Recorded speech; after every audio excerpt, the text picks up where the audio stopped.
ഒന്ന് അടങ്ങാനല്ലടാ, ഒന്ന് ഉടക്കാനാ വന്നിരിക്കുന്നത്. എന്താണ് അദ്ദേഹം സ്ത്രീകളെ പറ്റി വിചാരിച്ചിരിക്കുന്നത്? പ്രൊഡക്ഷൻ കൂട്ടിയാണ് അവർ മലപ്പുറത്ത് സീറ്റ് കൂട്ടിയത്. പൊന്ന് പെങ്ങന്മാരെ, നിങ്ങൾ പ്രൊഡക്ഷൻ കുറയ്ക്കരുത്. ഇങ്ങനെയാണോ പെൺകുട്ടികളോട് പെരുമാറുന്നത്? സ്ത്രീകൾ എന്താ പ്രസവിക്കാനുള്ള യന്ത്രങ്ങളാണെന്നോ? മോനെ, നിനക്ക് അമ്മയും പെങ്ങളും ഇല്ലേന്ന് ഞാൻ ചോദിക്കില്ല. പക്ഷേ അവരോട് പറഞ്ഞ് ശീലിച്ചതേ നാട്ടിലെ പെണ്ണുങ്ങളോട് പറയരുത്. അദ്ദേഹം പറയുമ്പോഴേക്കും ഈഴവ സ്ത്രീകളെല്ലാം 3ഉം 4ഉം ഒക്കെ പ്രസവിക്കാൻ തയ്യാറാവുന്നു. ഇവൻ എന്റെ കൈ കൊണ്ട് തന്നെ ചാകുന്ന ലക്ഷണമാണ്. നിനക്ക് പൊലകുളിയും തമാശയില്ലടാ. അങ്ങനെ പ്രൊഡക്ഷൻ കൂട്ടി അങ്ങോട്ട് വെള്ളാപ്പള്ളി ആഗ്രഹിക്കുന്ന പോലെ എല്ലാ പാർട്ടികളിലേക്കും പ്രതിനിധികളെ അയക്കാൻ പറ്റുമെന്നോ? താൻ എവിടെ നിന്ന് വന്ന് രാവിലെ കുറ്റിയും പറിച്ച്? വെള്ളാപ്പള്ളി ഏത് കാലത്താണ് ജീവിക്കുന്നത്? ഈ സെക്കൻഡിലേക്ക് കുരങ്ങനെ വിളിച്ചിവിടെ നൽകിക്കോണം.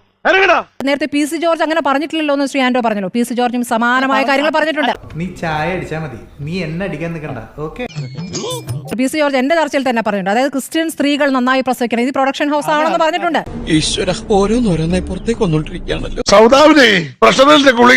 എണ്ണം കുറയുകയാണ്, അപ്പൊ നമുക്കും ആളെ കൂട്ടണം എന്ന കാര്യം പി.സി. ജോർജും പറഞ്ഞിട്ടുണ്ട്. അതിൽ ഒരു തർക്കം പോലും ഉണ്ടായി ആ കാര്യത്തിൽ, ആ സംസാരത്തിൽ.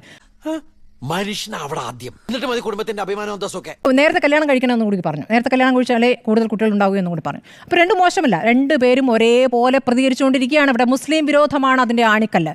അലവലാദികള് വണ്ടി എടുക്കണ പൊട്ടാ.